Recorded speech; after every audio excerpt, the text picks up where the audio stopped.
बोल सच्चे दरबार की जय। अगर आप कुंती माता के चरित्र को उठाएं तो उनके चरित्र में खाली दुख ही दुख है। दुख के अलावा उनके जीवन में उन्हें कुछ नहीं। तो श्री कृष्ण जी पूछते हैं आप दुख क्यों आ गए? कुंती देवी कहती हैं दुख में प्रभु आप ही याद रहते हैं, सुख में आप भूल जाते हैं और दुख में आप हमेशा साथ रहते हैं और याद रहते हैं।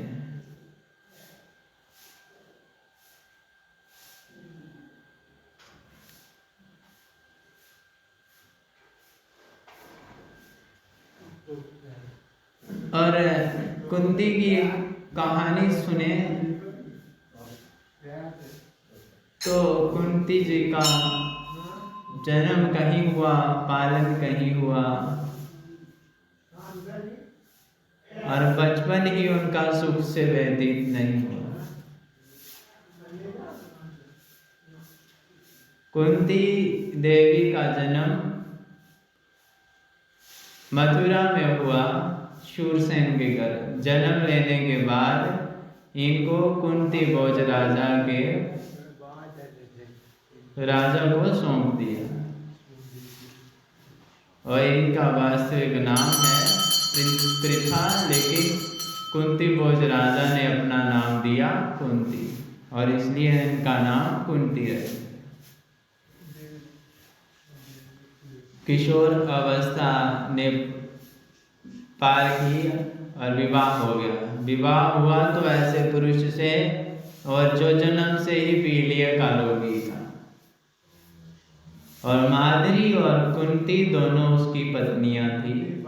कुंती ने सोचा कोई बात नहीं,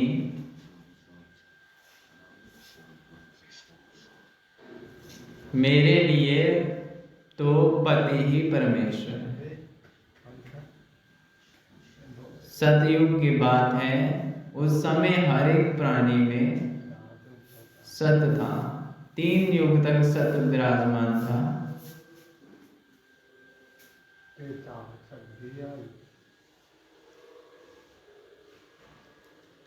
और देखो बुयल जी, आपको पति भी मिला तो ऐसा जिसको श्राप मिला। जब भी वह सहवास की कामना लेकर अपनी पत्नी के पास जाए तो उसकी मृत्यु हो जानी थी। ये तो महात्मा दुर्वासा के कुछ मंत्र ऐसे दिए हुए थे जिनसे कुंती जिस देवता का आवाहन करके बुलाती तो वो प्रकट हो जाता।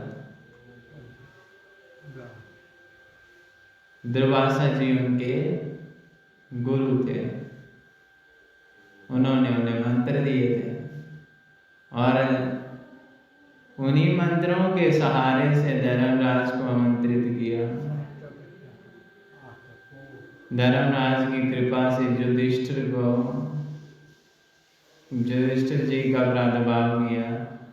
इंद्र की कृपा से अर्जुन का, पवन देव की कृपा से भीमसेन का और माद्री जो उनकी सौत है उनके लिए भी अश्विनी कुमारों को आमंत्रित करके 2 बेटे हो गए, नकुल और सहदेव। कुंती की युवावस्था भी सुख से व्यतीत नहीं हुई।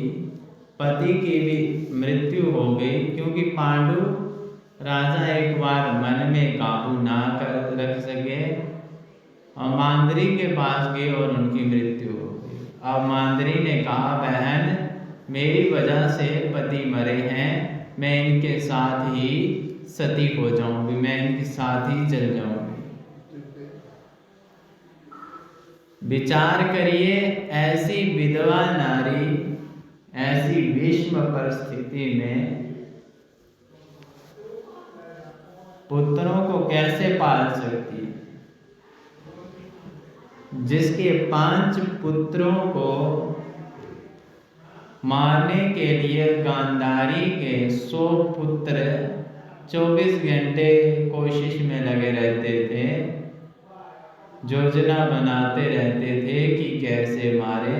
कभी जहर देने की कोशिश की, कभी पेड़ों से गिराया, कभी जलाकर घर को जलाकर मारना चाहा, कभी कुंती की पुत्र वधू को बड़ी सभा में निर्वस्त्र करके अपमानित करना चाहते थे, चौपड़ में हराना चाहते थे।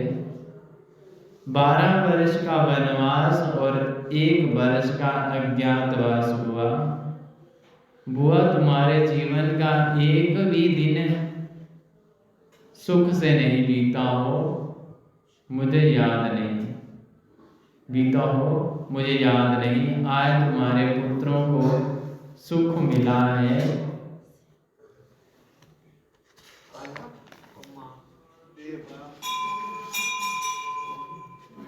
युधिष्ठिर जी राज गद्दी पर बैठे हैं।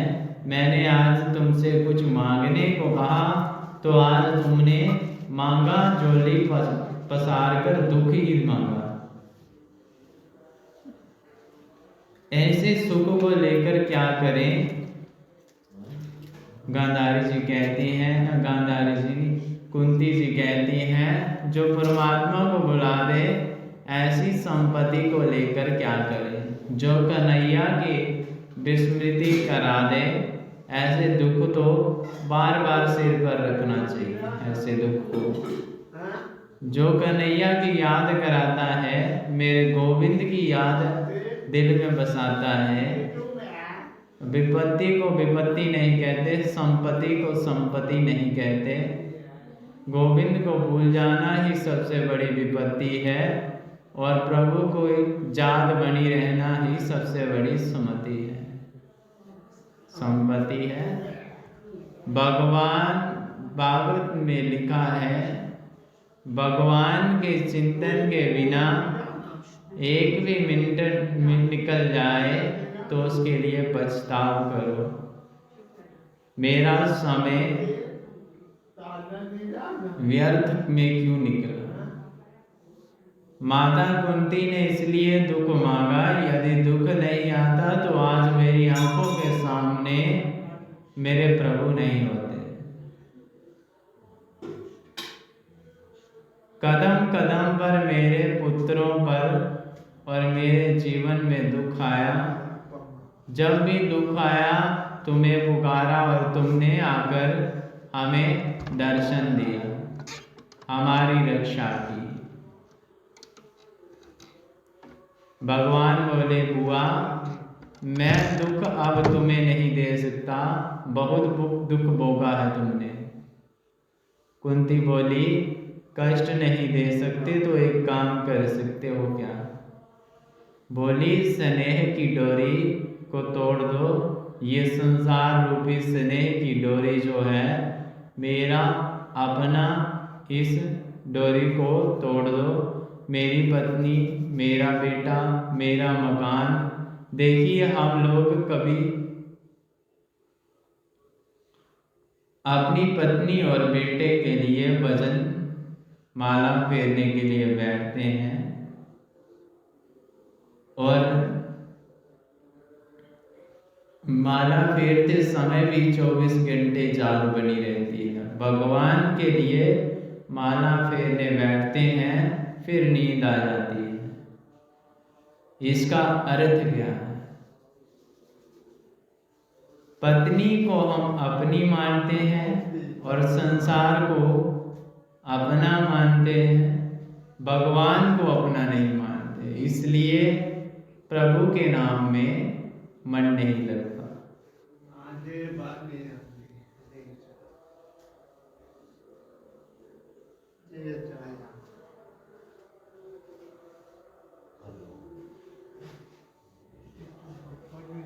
क्योंकि भगवान को तुम अपना नहीं मानते। जिसको अपना मानते हैं उसकी याद हर पल बनी रहती है।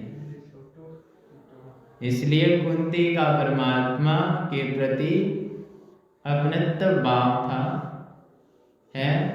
और मेरे प्रभु हैं श्री कृष्ण। आज रात्रि में युधिष्ठिर जी रो रहे थे, बड़ा रो रहे थे। कन्हैया ने रात्रि भर युधिष्ठिर जी को बहुत समझाया, लेकिन उनकी समझ में नहीं आया, क्योंकि बताने वाले के प्रति सुनने वाले का जब तक आदर भाव ना हो, तब तक उसकी बताई हुई बातों पर वो गौर नहीं करता। जो उपदेश गीता में श्री कृष्ण ने अर्जुन को दिया था, वही उपदेश रात्रि भर बैठकर उन्होंने युधिष्ठिर जी को भी दिया, लेकिन अर्जुन की समझ में आ गया और युधिष्ठिर जी की समझ में नहीं आया। ऐसा क्यों? क्योंकि अर्जुन के मन में शिष्य भाव था, कृष्ण को गुरु माना था, और युधिष्ठिर जी की दृष्टि में कृष्ण बालक है, इसलिए बालक समझकर उनकी बातों पर गौर नहीं किया।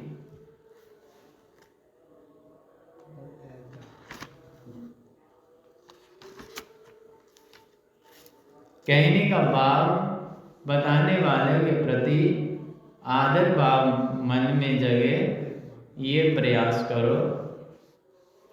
भगवान ने सोचा, यदि भीष्म पितामह के हृदय में प्रवेश कर उनके श्रीमुख से मैं इनको उपदेश कराऊं, तो इनकी समझ में जल्दी आ जाएगा।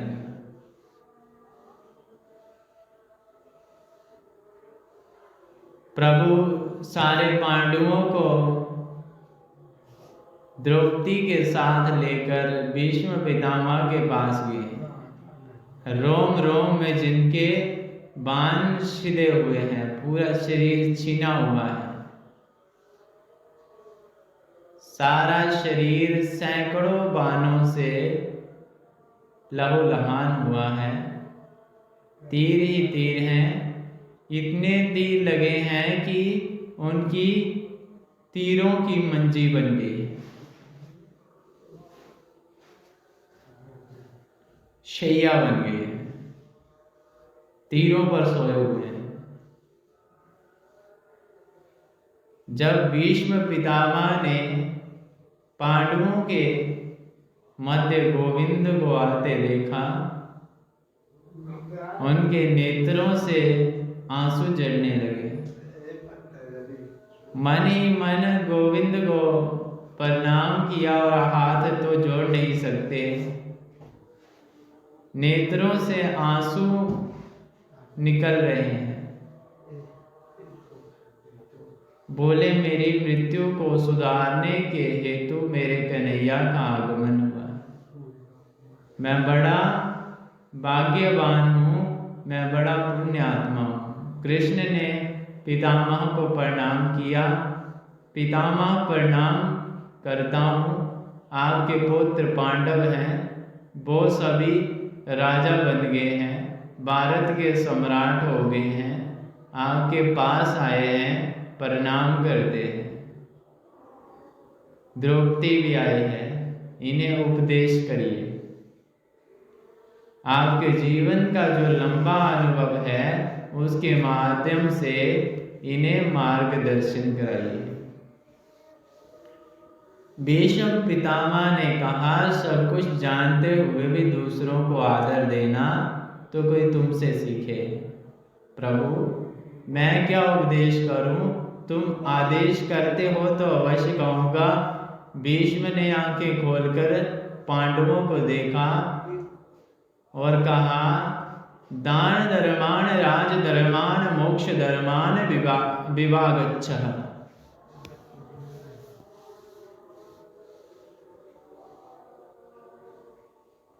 श्री पितामह भीष्म कहते हैं, पांडवों को सबसे पहले उन्होंने बताया, बेटा तुम लोग भारत के राजा बने हो, ये प्रसन्नता की बात है, लेकिन तुम गृहस्थ को आलसी मत होना चाहिए। ज़्यादा से ज़्यादा परिश्रम करके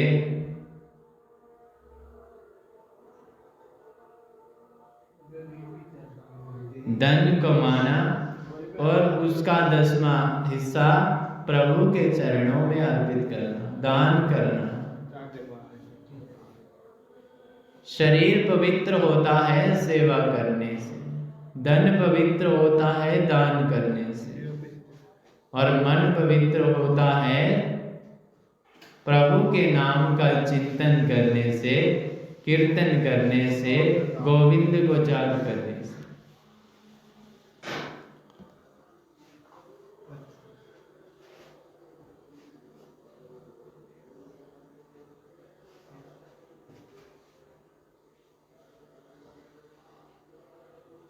ध्यान दें, एक बड़ा कौवा है, उसमें कुआं है, उसमें अथाह जल है, लेकिन कुएं से जल सींचना बंद कर दो तो कुएं से जल बिल्कुल मत निकालो तो 10 वर्ष तक कुएं के पास भी मत जाओ, तो पानी ऐसा ही रहने दो, और 10 वर्ष के बाद जब कुएं के पास जाओगे तो वो पानी पीने के योग्य नहीं रहेगा, उसमें दुर्गंध आएगी।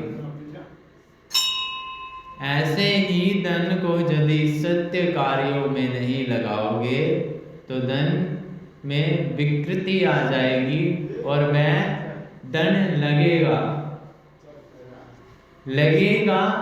गलत कार्यों में।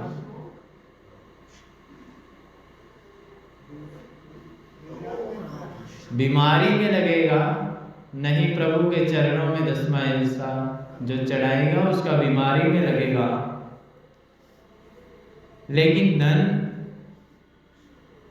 कहीं ना कहीं अवश्य व्यर्थ होगा अगर नहीं प्रभु के चरणों में अपने मन से चढ़ाए। ये शास्त्र की बात है, अनुभव की बात है। शास्त्रों में जो लिखा है हमारे ऋषि मुनियों ने वही लिखकर भागवत में लिखा है, जो शास्त्रों में। इसलिए दान करने से धन पवित्र है, और यहाँ शिक्षा नहीं, वहाँ धन करने का, धन का संयोग करो, और जहाँ नितांत विपन्नता है, भूखे मर रहे हैं, वहाँ धन के माध्यम से संयोग करें। हमारी संस्कृति के लिए यहाँ कोई मंदिर का निर्माण हो, गौशाला बन रही हो, जितना हो सके दान करें, इससे धन की शुद्धि होती है। भजन करने से मन पवित्र होता है। दूसरी बात में ये कहना चाहता हूँ, तुम राजा हो, राजा का पहला कर्तव्य ये है कि अपने प्राणों की बलि लगाकर भी प्रजा की सुरक्षा करें। राजा को कभी पाप नहीं करना चाहिए और पाप होते भी नहीं देखना चाहिए। मेरी आंखों के सामने यदि पाप कर्म हो रहा है, मुझ में शक्ति नहीं है, तो आंखें बंद कर वहां से निकल जाएं। यही यदि ताकत है तो डटकर मुकाबला कर। मेरे राजा के रहते तुम ऐसा नहीं कर सकते, तो आंखों के सामने पाप होता देखना महापाप है। भीष्म पितामह पांडवों को जब ये बात बता रहे थे तो पांडवों के बीच में खड़ी द्रौपदी हंस गई। भीष्म पितामह ने कहा, बेटी तुम क्यों हंसी? मैं व्याख्यान कर रहा हूं और तुमको हंसी आ गई। भीष्म से के सामने हंसना कोई आसान नहीं है। द्रौपदी घबरा गई, बोली, पितामह क्षमा करें, गलती हो गई। भीष्म बोले, नहीं बेटी, जो कुलवती नारी होती है वो बिना कारण के कभी नहीं हंसती। उनकी हंसी में कोई कारण छुपा होता है, इसलिए तुम्हें बताना ही होगा कि तुम्हें हंसी क्यों आई। इस कुंठा को लेकर मैं नहीं मरना चाहता। द्रौपदी बोली, आज तो आप बड़ा भारी ज्ञान का उपदेश करते हैं, लेकिन आंखों के सामने पाप होता देखना महापाप है। तो ये पितामह, ये महापाप आपने क्यों किया? बड़ी सभा में दुष्ट दुशासन जब मुझे खींचकर लाया, मेरी साड़ी खींची और मुझे निर्वस्त्र करने का प्रयास किया। मुझे याद है कि उस सभा में सबसे आगे आ बैठे थे। मैंने सबसे पहले आपका ही प्रश्न किया था कि पांडव जब अपने आप का दाव पर हार चुके हैं, दास बन गए हैं, तो मुझे दाव पर लगाने का अधिकार उनको किसने दिया? दूसरा प्रश्न किया था, एक रज सबला नारी को सभा में खींचकर लाना कहाँ का धर्म? लेकिन मेरी बात को सुनकर आपने सिर नीचा कर लिया। पितामह जरा सा इशारा भी कर देते तो हिम्मत नहीं थी दुष्ट दुशासन की कि मेरी साड़ी का स्पर्श भी कर लेते। आप सब अपनी आंखों के सामने होता देखते रहे। वो तो मेरे प्रभु की कृपा कि मैं द्वारकाधीश की कृपा से मेरी लाज बच गई और अपनी बहन की इज्जत की उन्होंने रक्षा की।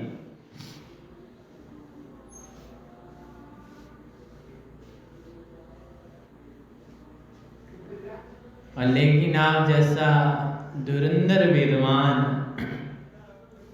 वीर पराक्रमी संत सब देखता रहा, आज कहते हो कि आंखों के सामने पाप होते देखना महापाप है। ये पाप आपने क्यों किया?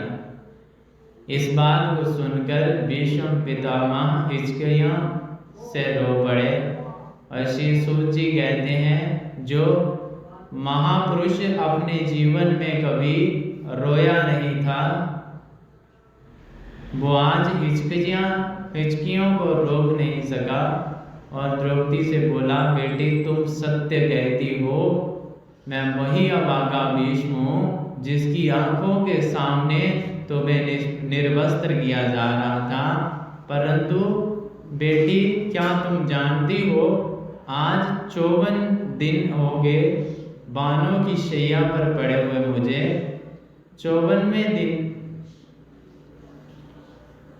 54वां दिन है, अर्जुन ने मेरे शरीर में इतने बाण लगाए हैं कि 2000 बिच्छुओं के एक साथ डंक मारने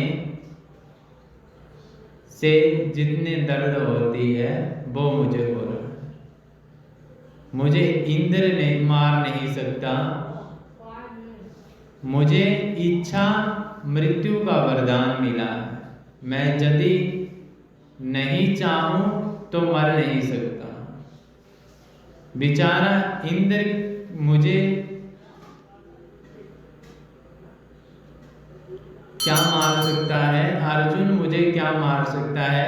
फिर भी 54 दिन से बाणों की छैया पर पड़ा मैं एक एक बूंद करके रक्त मेरे शरीर से निकाल चुका हूँ। बेटी, मैं इस पूरे कष्ट को सह रहा हूँ। मुझे मेरे पूर्वजों की बात याद है श्री कृष्ण, मैंने कभी पाप नहीं किया। 124 जन्मों की बात याद है मुझे, कोई पाप नहीं किया, तो फिर ये बाणों की छैया मुझे क्यों मिली? कृष्ण ने कहा, मुझसे कहा तुमने कोई पाप नहीं किया, इसलिए तो तुम्हें दर्शन देने आ गया, पर तुमने पाप होते देखा, इसलिए तुम्हें बाणों की छैया मिली। तुम चाहते तो पाप को रोक सकते थे, तुम चाहते तो उसे रोकने की शक्ति रखते थे। उसी पाप का आप प्रायश्चित कर रहे हैं। और असली बात यह है कि दुष्ट दुर्योधन का दूषित अन्न खाने से मेरी बुद्धि बिगड़ गई थी और मुझे क्षमा करें। पांडवों को सुंदर उपदेश दिया भीष्म पितामह ने।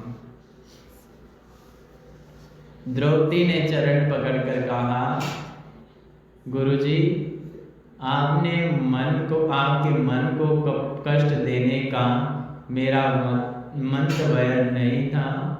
भीष्म ने चारों तरफ से मन को हटाया और टकटकी लगाकर कृष्ण की ओर देखा और कृष्ण की बड़ी सुंदर उन्होंने स्तुति की। भीष्म पितामह ने गोविंद को निहारते हुए पांडवों से कहा, अब मुझसे कोई प्रश्न नहीं करना, अब मैं कुछ वार्ता प्रभु से करना चाहता हूँ। भीष्म ने गोविंद से चर्चा की और मन ही मन गोविंद को प्रणाम किया। इति मधुरूप कल्पता वितृष्णा भगवती साध्व पुंगवे विमुनि न सब सुख मुपगते कवचिदे रहितो प्रकृति मुपे जुषि जद प्रवाह।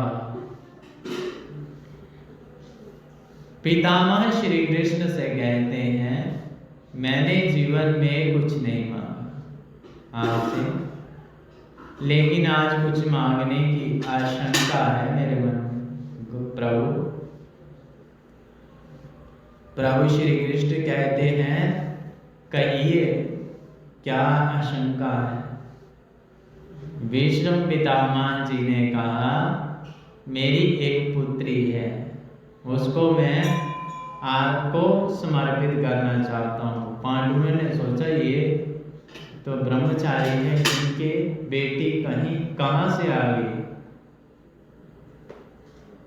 शरशैया पर पड़े भीष्म कहते हैं, मेरी पुत्री का नाम है मति जानी बुद्धि। अपनी बुद्धि रूपी पुत्री आपको समर्पित करना चाहता हूँ। मेरी बुद्धि में किसी प्रकार की तृष्णा नहीं है, किसी प्रकार का बैरभाव नहीं है। मैं प्रसन्न हो चुका है मेरी बुद्धि में, इसलिए मैं आपको समर्पित करने का मन में संकल्प करता हूँ। मैं कैसे भूल सकता हूँ कि आपकी वो चिन्मय झांकी युद्ध में जहाँ दोनों ओर से बाणों की बौछार हो रही थी, कौन सा बाण छाती के टुकड़े करके निकल जाएगा नहीं पता। ऐसी कठिन परिस्थिति में गीता जैसे महान धर्म ग्रंथ का उपदेश करना आपके अलावा किसी के वश में नहीं है गोविंद। अर्जुन के मन में कुमति उत्पन्न हो गई और वह छात्र धर्म से विमुख हो गया और रथ के पृष्ठभाग पर जाकर बैठा गया।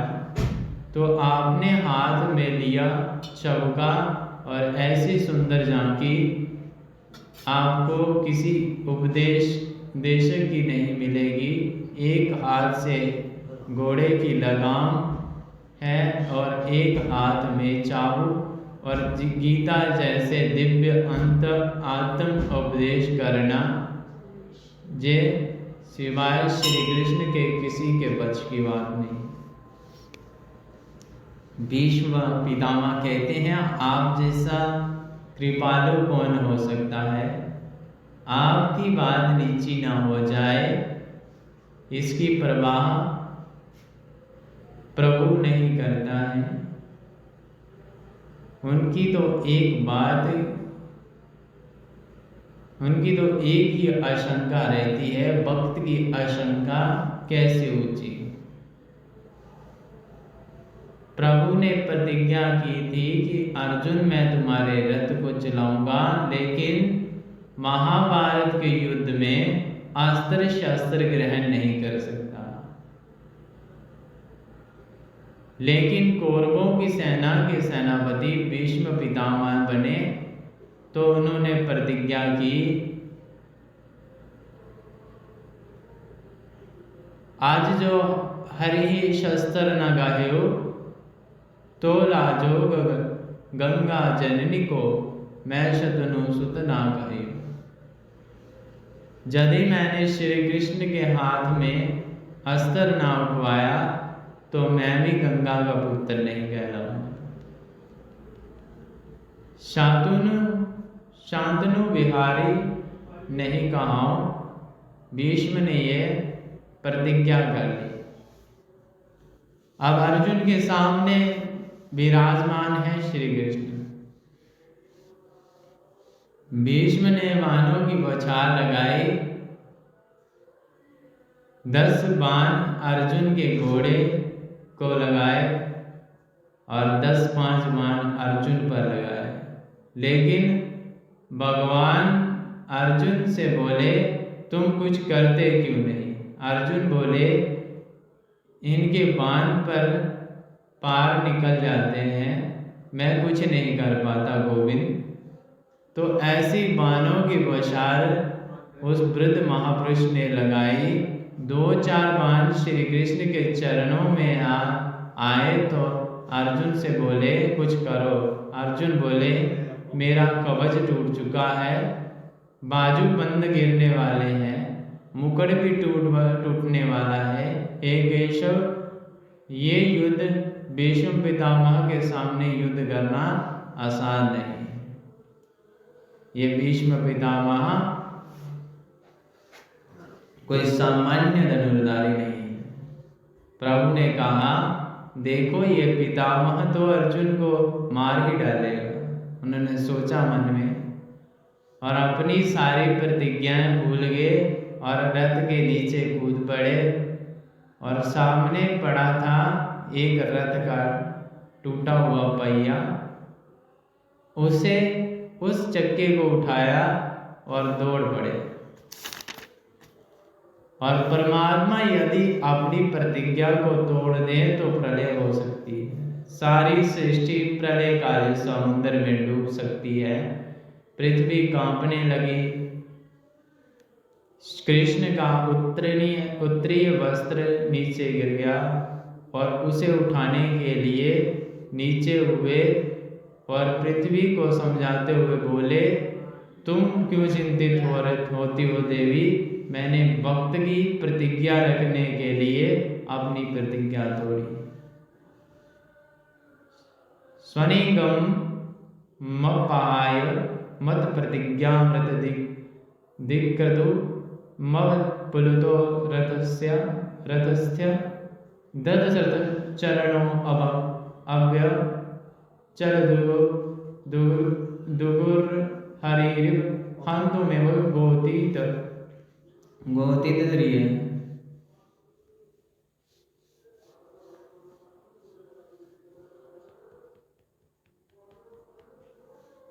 अपनी प्रतिज्ञा को तोड़ दिया प्रभु ने। भीष्म ने कहा, रथ का पहिया मुझे लेकर मुझे मारने दौड़े आप। उस प्रकार आपकी झांकी लग रही थी कि जैसे कोई शेर किसी हाथी को मारने दौड़े। आज वही झांकी आकर मेरे हृदय में विराजमान हो जाए और मन की कोई कामना नहीं। गोविंद ने पितामह से कहा, आपकी तो इच्छा मृत्यु का वरदान मिला है आपको, स्वयं इच्छा। आपकी इच्छा के बिना मृत्यु नहीं हो सकती। आप तो हजारों वर्ष तक जीवित रह सकते हैं। भीष्म ने कहा, भीष्म पितामह जी कहते हैं, हे केशव, अब जीने में की कामना नहीं है। इतनी सुंदर मृत्यु कभी किसी को नहीं हो सकती, क्योंकि प्रभु मेरे सामने खड़े। प्रभु बड़े तप करने से मृत्यु के समय सामने खड़े रहते हैं। आसानी से मृत्यु के समय मुख में से प्रभु का नाम भी नहीं निकलता। उसकी इच्छा के ऊपर।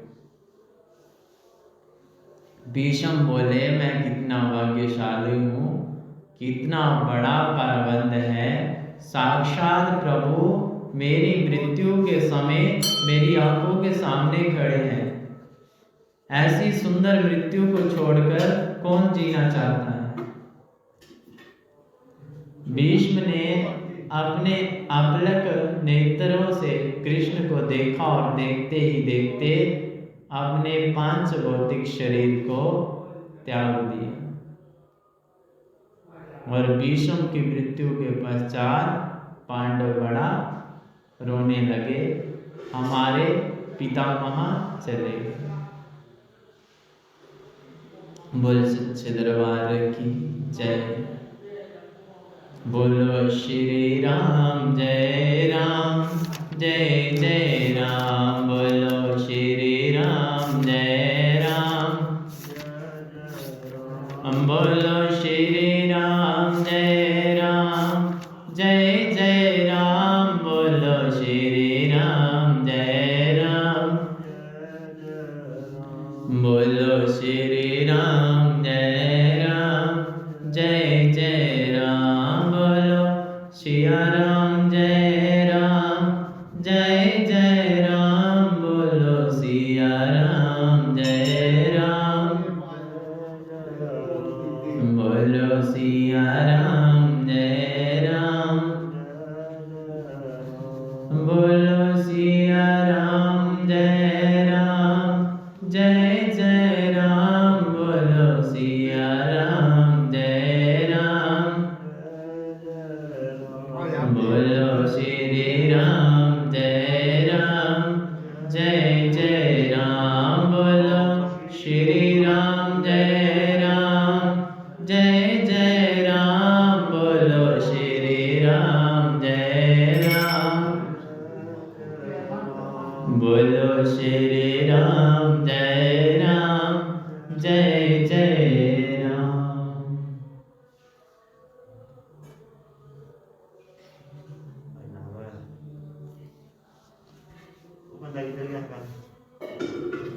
उसी पे जिड़िया उदा सरपंच आया था पिंड का, सरपंच आया था पिंड, सरपंच आया होंदा उंदा आया था उधर का पिंड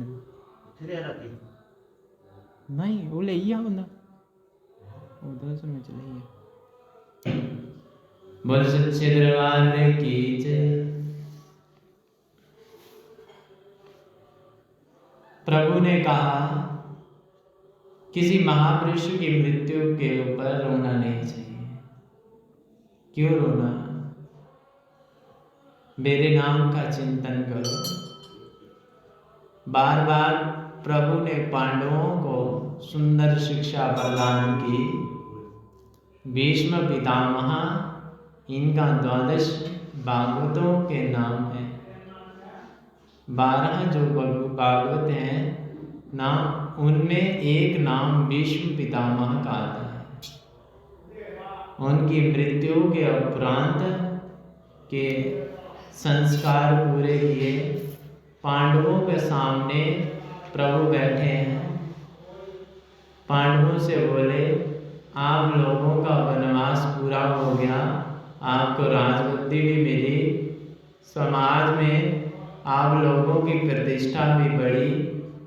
अब मेरी कामना ये है कि मुझे जाने के लिए अनुमति प्रदान करें। मैं द्वारिका जाना चाहता हूँ। पांडव बोले, गोपाल आप जब जाने को कहते ही हो तो लगता है प्राण निकल कर जाए।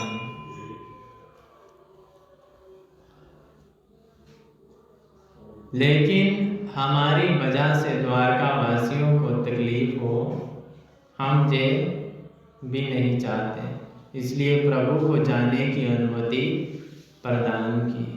युधिष्ठिर ने कहा, कृष्ण को हृदय से लगाया और अर्जुन से कहा, तुम कृष्ण को सुरक्षित करते हुए जाना।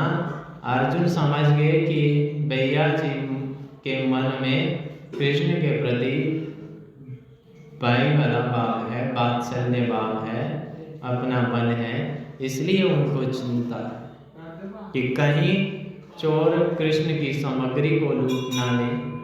ये डर है, इसलिए युधिष्ठिर जी ने अर्जुन को साथ भेजा। भगवान द्वारका प्रस्थान कर गए और करने के लिए निकल रहे हैं।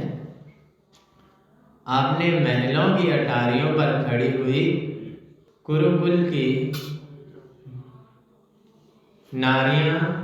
नारियों ने कृष्ण को भावभीनी विदाई दी और श्री कृष्ण ने बुजुर्गों को प्रणाम किया और साथियों को गले से लगाया। सत्य उद्धव आदि सब श्री कृष्ण के साथ हैं। अर्जुन भी श्री कृष्ण के साथ जा रहे हैं जंगल पार कराने के।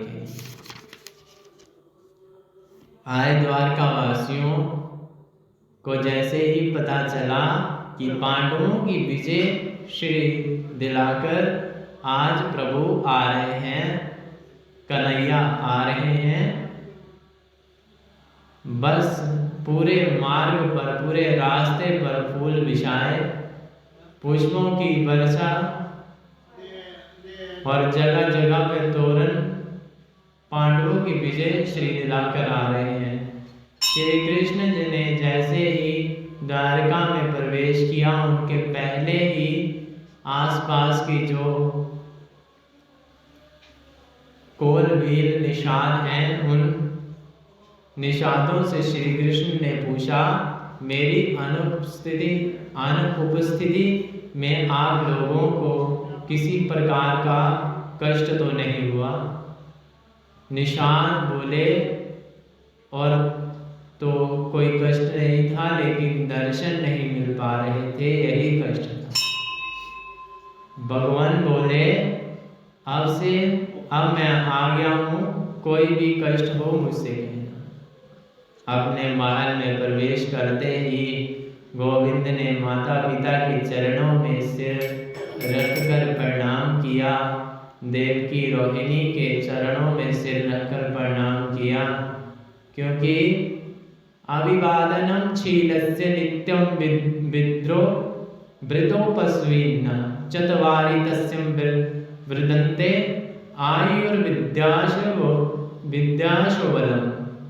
आप बहुत ध्यान दें, जो अभिवादनशील होते हैं, हमेशा बड़ों को प्रणाम करते हैं, उनकी 4 चीजें बढ़ती हैं: आयु, विद्या, यश और बल। इसलिए हमसे आयु में बड़े बुजुर्ग हैं, जो माता पिता, बाबा, और उनकी आयु के समान, उन सबको चरण स्पर्श करना चाहिए। ये बात अलग है कि हम लोग बहक रहे हैं, हम भारतीय संस्कृति को छोड़ रहे हैं और सब बाहर की संस्कृतियों को अपना रहे हैं। अब प्रणाम करने वाली पद्धति समाप्त ही हो जाती।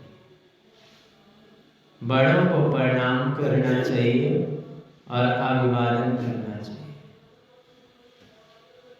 अगर अभिवादन नहीं कर सकते तो प्रणाम करना आवश्यक है।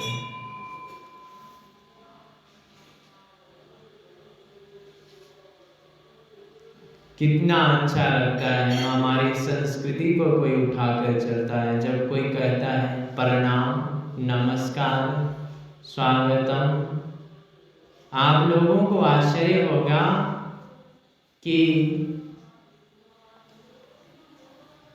जिन लोगों को अंग्रेजी आती है, वो भी अपने लोगों को कई बार हमारी संस्कृति से उठाकर, जैसे जापान में है, वहाँ पे हमारी संस्कृति पढ़ाई जाती है, तो वहाँ के लोग भी नमस्कार बोलना जानते हैं, प्रणाम करना जानते हैं। जानते हैं, स्वागत करना जानते हैं, स्वागतम वो बोलते हैं लोग।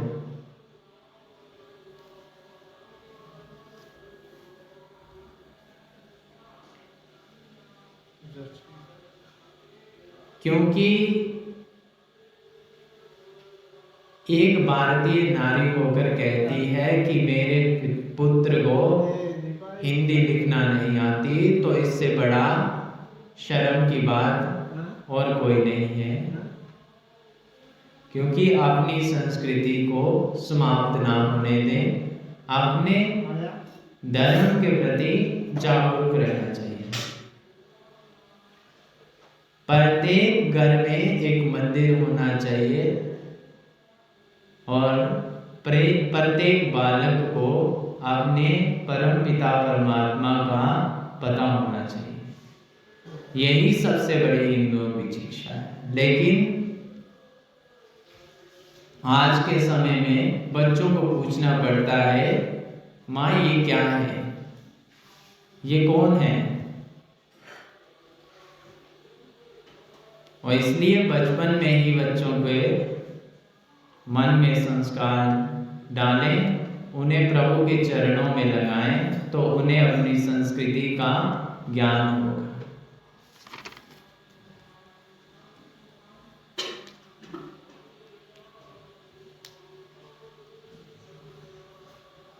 और जिस वृक्ष में फल ज्यादा होंगे वही नीचे झुकेगा, जिस व्यक्ति में गुण ज्यादा होंगे वो भी नीचे की ओर ही झुकेगा।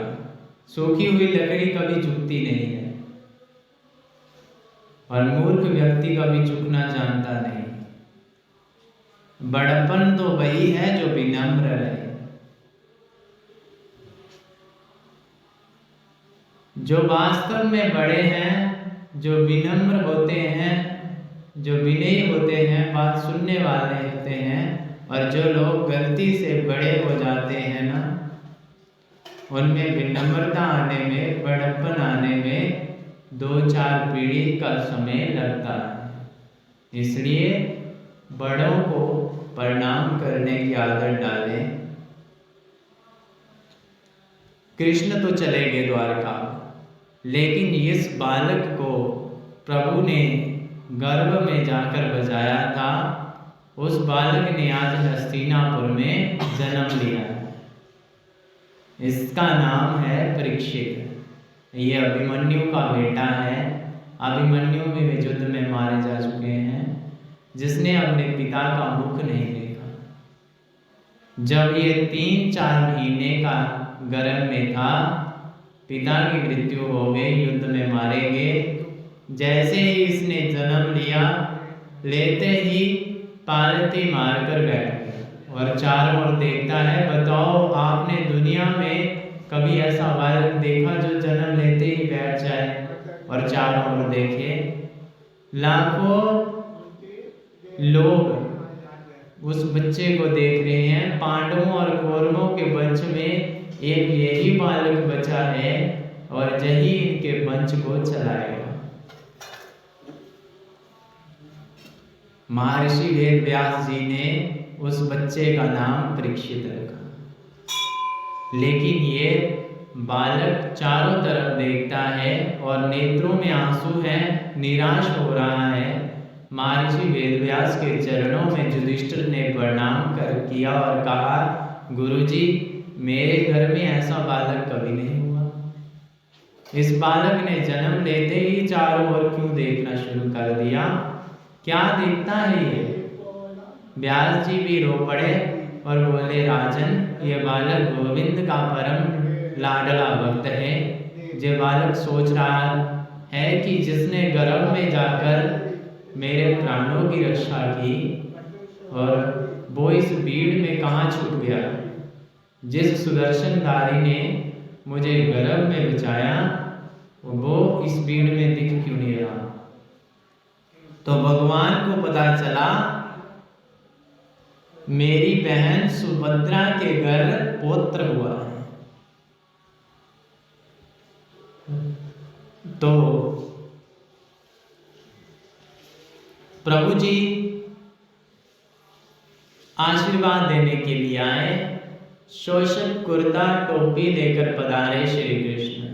ऐसा बालक को, इस बालक को सभी गोद में लेते हैं, लेकिन किसी की गोद में जाकर वो हंसता नहीं, गोद में जाकर उदास हो जाता है। ये भी नहीं है जो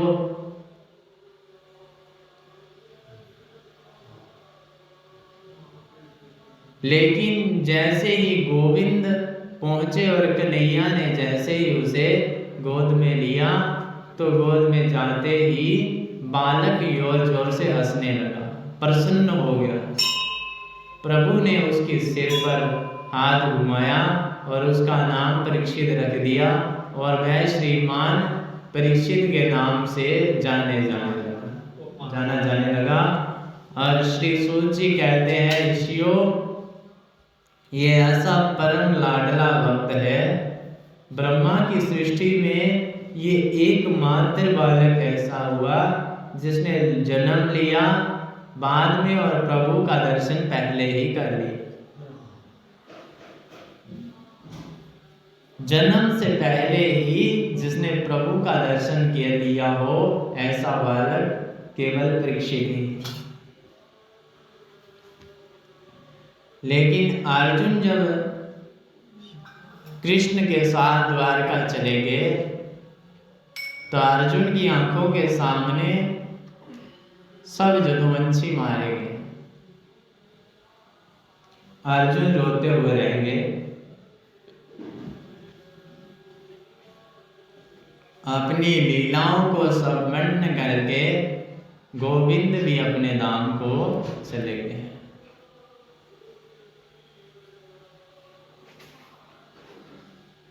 और अर्जुन रोते हुए आए, उनके चेहरे का तेज नष्ट हो चुका था। युधिष्ठिर ने कहा, आओ, द्वारिका जाने के बाद तुम्हें कुछ याद नहीं रहता।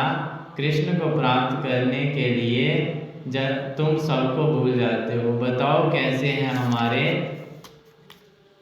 मामा जी, कैसी है हमारी मामी देवकी जी, दाऊ भैया कैसे हैं, मेरे प्राण वल्लभ कृष्ण जी कैसे हैं। और युधिष्ठिर जी पूछते हैं, क्या बात है अर्जुन, तुम्हें द्वारका गए महीनों बीत गए, तुम्हारा पुत्र बालक परीक्षित समझदार हो रहा है, तुम हो कि कुछ जवाब ही नहीं देते, तुम्हारे शरीर का तेज नष्ट कैसे हो गया। देखो अर्जुन, व्यक्ति के शरीर का तेज नष्ट हो जाने के 3 कारण होते हैं। आगम्य स्त्री के संग संभोग, गाय का वध यदि गलती से हो जाए और जिसके बिना जीवन में हमने एक दिन भी रहना नहीं सीखा, वो हमेशा के लिए छोड़कर चला जाए, तो उसकी याद में प्राणी का तेज नष्ट हो जाता है। ऐसी कोई गलती तुमसे तो नहीं होगी, ऐसा कोई अपराध तुमसे नहीं हुआ। अर्जुन धड़ंग से चरणों में गिर पड़े और रोकर बोले, भैया जी, वांछितो अहम महाराज तीर्णा बंधु रूपिना जे में अप्रहदम तेजो देव विस्मापन्नम महत। भैया जी, जिन श्री कृष्ण के बिना 1 मिनट भी हमने रहना नहीं सीखा, वही प्रभु मेरे बंधु, वही मेरे स्वामी,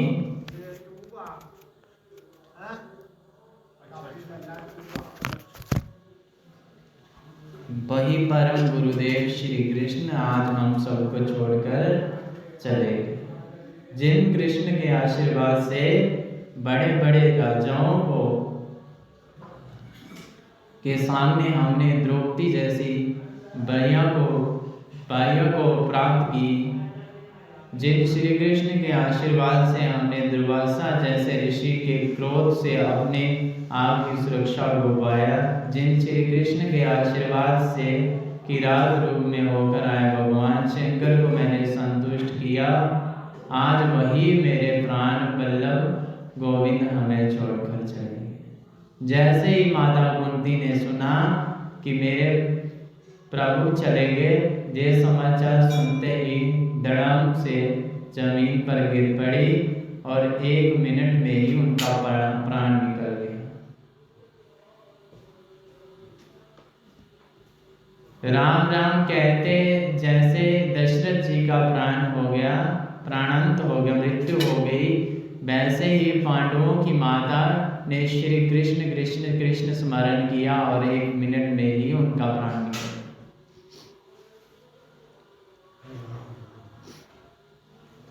युधिष्ठिर ने कहा, अर्जुन से कहा, अरे पागल, इतने दिनों में तुम आए और आए भी ये अप्रिय समाचार लेकर। गोविंद के बिना एक क्षण भी मैं नहीं रह सकता।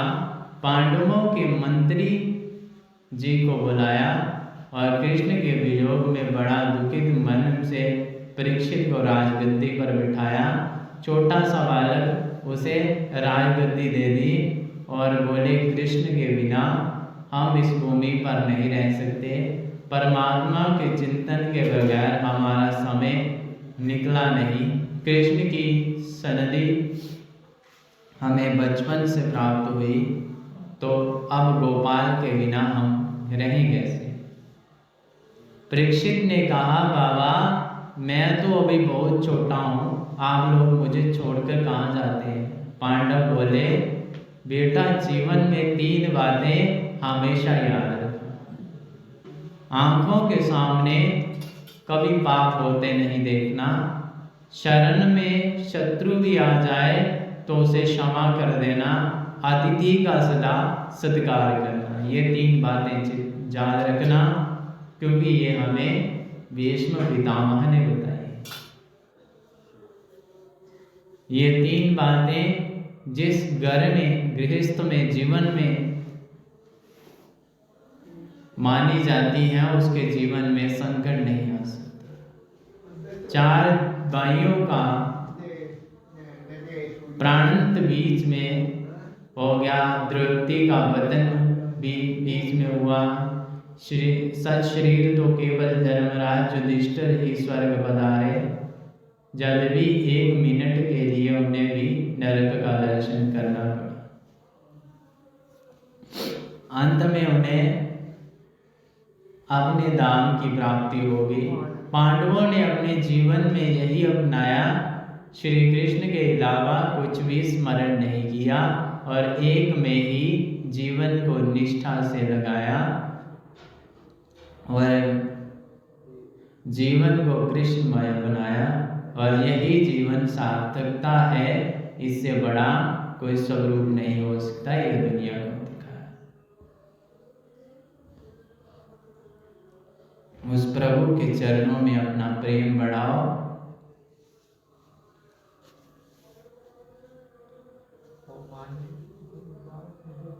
परीक्षित जी महाराज ऐसे तपस्वी, यशस्वी, तेजस्वी हैं। देखो, विश्वास में परमात्मा का वास है।